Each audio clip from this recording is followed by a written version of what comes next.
December 31st, 2019, I spent with my best friend Harley, plus the rest of my friends. And January 1st, 2020, I spent with my family and saying goodbye to my regular life for the next couple months.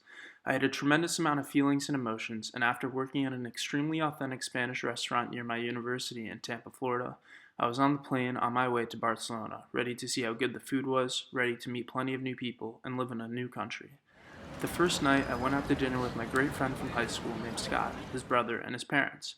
Scott and I walked around, got ice cream at El Nacional, and went back to our new apartments on Consell de Cent. Our second night, we experienced the club life in Barcelona for the first time and took a picture on the beach in front of the W Hotel. Then, as the first couple of weeks went on, we spent time playing poker at the casino, which was a regular activity for us at home. We had orientation with CIE, went to nearly every cultural landmark like Park Güell, where I met one of my greatest friends, Andrew Jackson. Next, we went to Tibidabo, viewed the great city of Barcelona from its highest point, made unforgettable experiences with more people like Ty and Oliver.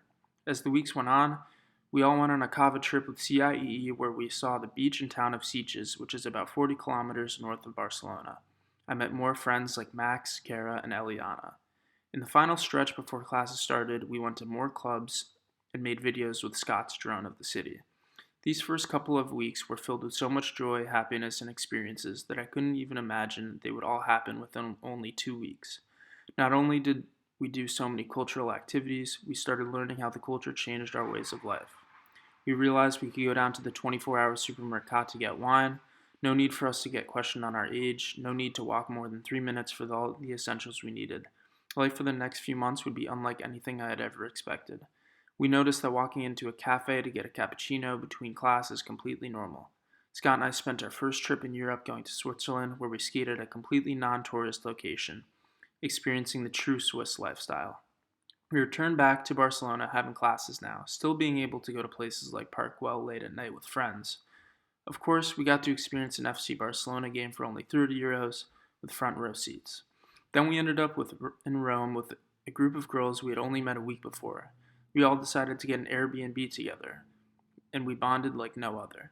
Once getting back to Barcelona from Rome, we realized that responsibilities started to kick in and that money was running low. For me, I had absolutely no money to go experiencing more Barcelona food, so I began to teach myself to cook. Even though it was not typical Spanish food, it was a stepping stone for me growing as a person and being able to task myself with new challenges and skills. I learned for the first time in my life that I loved to cook and would do it for the rest of my life, which I had never even considered before. All this food was made by me, from scratch, at home. With this experience, we also started seeing new aspects of the culture, such as having to bring reusable bags to the grocery store and fresh baguettes being made right before we purchased them. Two things I had never experienced in the US and probably will never. Towards the end of my time in Europe, Andrew Jackson and I spent the weekend in Prague. It was unlike any place I'd ever imagined and will absolutely be back. They had artwork and sculptures that put thousands of words into 2 pieces of metal, and they had a metro system that was extremely beautiful. Andrew Jackson and I met many people, ate unbelievable food, and saw views only available in places like Prague. After months of traveling all of Europe, experiencing all of the beautiful joys and challenges in life, and studying hard, the coronavirus made its entrance into the world. It started off slow, not being able to determine if it were a threat to our program. Spring break then came around, and all my friends from high school came to visit us in Barcelona. We were all at a bar one night when President Trump made the devastating speech that within only a couple days, the borders to the United States would close.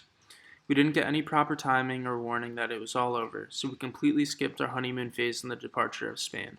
Although our trip was finally cut off, I could not have learned more, met better people, or asked for any type of experience that offered more positive outcomes to my being. The one piece of knowledge I've taken from this, and what has made me grow interculturally, is realizing that everyone in the world experiences life in a completely different way, and they're still happy to do it that way.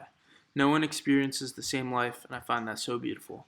Through all of the stages I've experienced on this trip, living life up to the fullest during the first few weeks, and then having to live extremely frugally, life is great for anyone and everyone, no matter the culture.